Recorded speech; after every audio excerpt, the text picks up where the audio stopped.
to the first media lesson, not at Birch Grove. So I am Mrs. McCann, and today I'll be reading a book, and I will have an activity for you to do at home. But before we read the book today, I need to announce the winners of the Star of the North Book Award contest. So this was a series of 10 books that I read to the pre-K through second grade students, and then many of them got the opportunity to vote for their favorite book.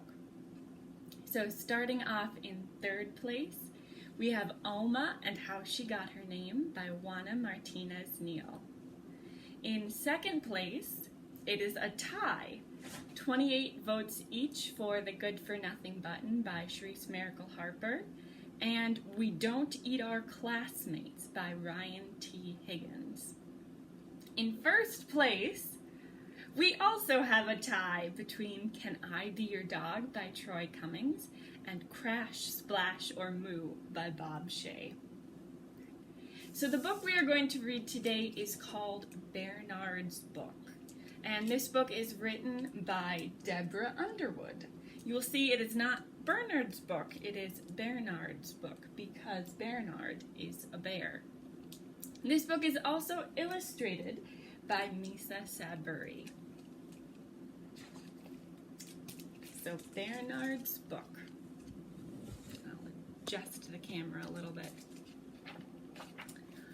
One day, Bearnard received an important letter. Dear Bearnard, you have been specially selected to be in a book. Please come to Storybook Gate tomorrow at 10 a.m. Regally yours, the Queen of Storybook Land. At last, Bearnard cried, I have always wanted to be in a book. He imagined children reading his book at bedtime, and at school, and upside down on the playground. He raced to tell his friend Gertie. Gertie, I'm going to be in a book. Wonderful, Gertie said. What kind of book? I don't know, Bearnard said. Maybe I will be a knight, or an astronaut, or Super Bear. Whichever it is, I know you'll do a great job, said Gertie. Bearnard wanted to do a great job, so he decided to study some other bear books. He read a book about a bear who floated away in an umbrella. Oh dear, what if I need to float in my book, said Bearnard.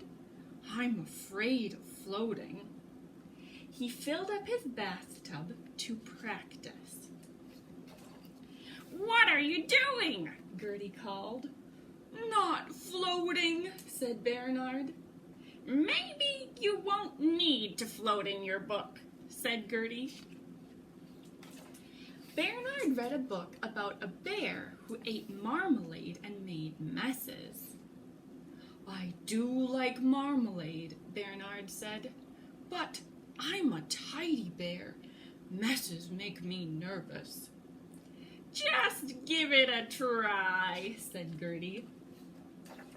Bearnard threw a tiny scrap of paper on the ground. He quickly picked it up. I'll help, Gertie said. She tossed some peanut shells on the floor. Bearnard ran for the vacuum cleaner. Maybe you won't need to make messes in your book, said Gertie. Bearnard read a book about a bear whose porridge was stolen. How dreadful, Bearnard cried. I am very afraid of someone eating my porridge. He put a bowl of porridge in front of Gertie. Eat it, he said. I need to practice. Are you sure? Gertie asked. You love porridge. Bearnard nodded. Gertie took one bite, then another. She was about to take a third bite when... Stop, Bearnard said. I will have just one spoonful. Maybe no one will steal porridge in your book, said Gertie.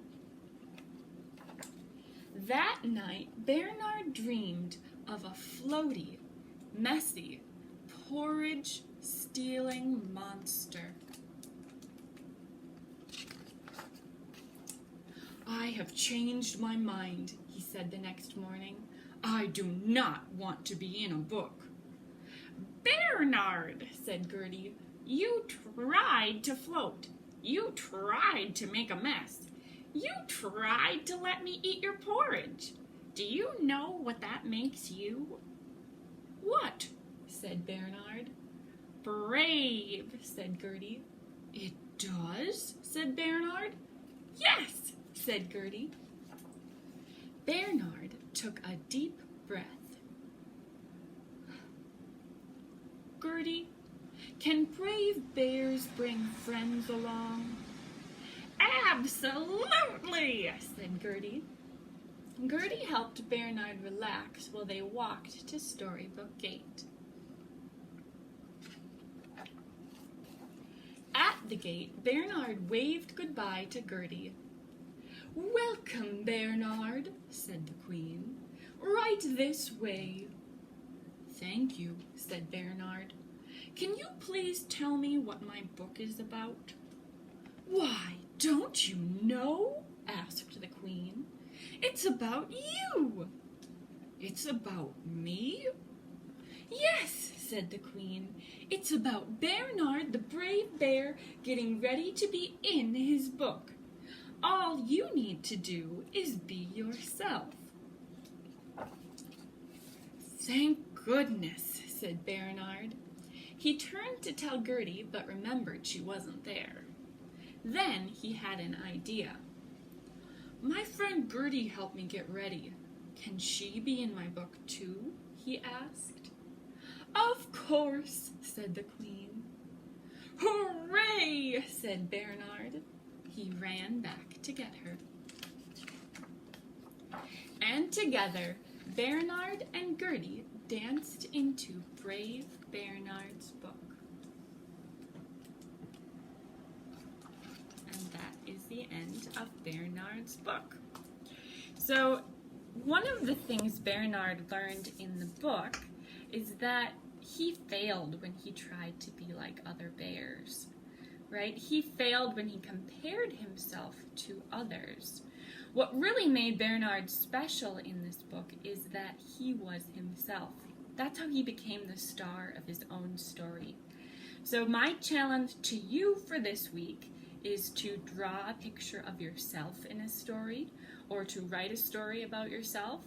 And just like Gertie said Bearnard was brave, you can also think of a word that people would use to describe you. So, are you brave, or are you curious, or smart, or helpful, or silly, or artistic? So write a story, or draw a picture, or do both about what makes you unique. Tune in tomorrow to see some other great specialists, and tune in next week where you will learn how to be a T-Rex. Goodbye.